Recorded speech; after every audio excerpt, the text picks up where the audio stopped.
俄乌关键战场走向尾声，拜登哪怕再威胁，恐怕也无济于事了。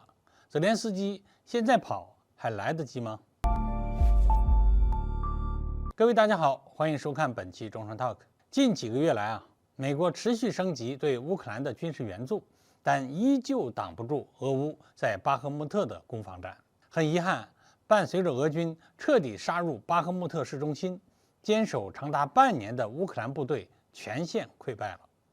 然而这场战争早已经打成了拜登的政治仗。为了最后一丝可能性美国向泽连斯基下达了最后通牒。我们今天就来聊聊俄乌关键战场走向尾声。日前顿涅茨克共和国的官方顾问杨哈金对外爆料，俄罗斯军队已经彻底杀入了巴赫穆特的市中心区域。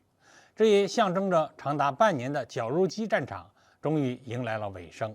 目前大部分市中心区域已经被俄军占领了。从前线的分析，疑似乌克兰的指挥部也已经撤离了巴赫穆特，还有部分守军仍在抵抗。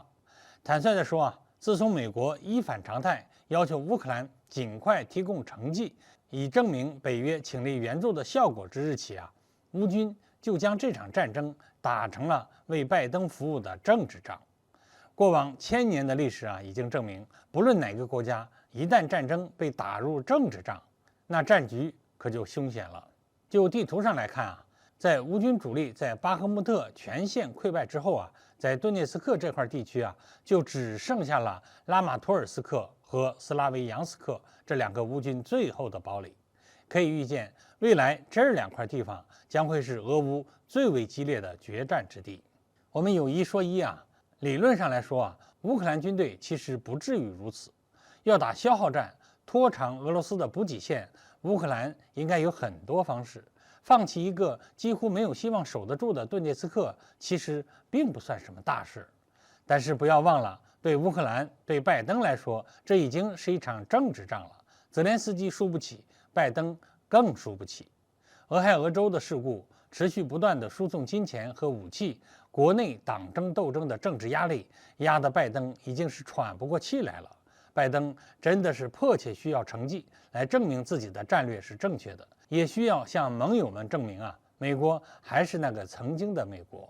根据美国媒体的说法，1月中旬，美国情报头子 CIA 负责人威廉·约瑟夫·伯恩斯曾经秘密访问了乌克兰，就威胁过一次泽连斯基，如果拿不出成绩，美国可能要考虑一些别的事情了。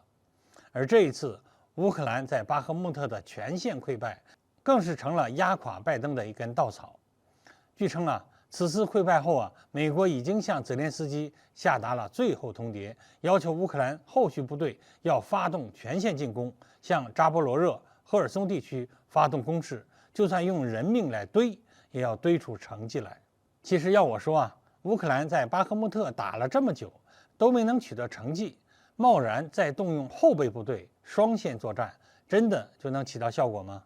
尤其是这些都基本上只是经过了1个月到2个月短期训练出来的士兵，只是一些学会了开枪和听懂战术命令的平民而已。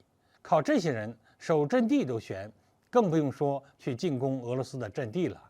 说难听点拜登给的任务，泽连斯基只怕是完不成的。所以网上有人开玩笑，让泽连斯基趁着现在还有机会，考虑一下跑路的事情吧。据称，泽连斯基虽然在美国有不少资产，但是一个失去了价值的总统，尤其还是一个让美国在全世界面前如此难看丢脸的代理人，这么多的资产，只怕反而会将他自己推向绝路。所以泽连斯基往美国跑就别指望了。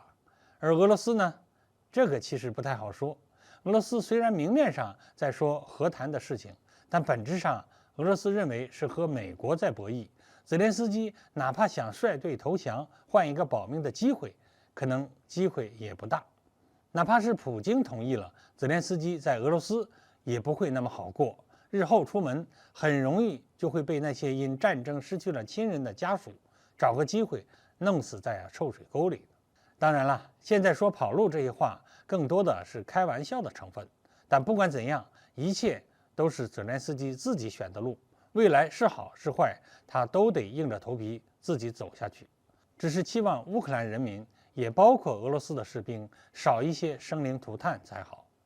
好，各位网友，大家觉得呢？欢迎留言讨论，我们下期再见。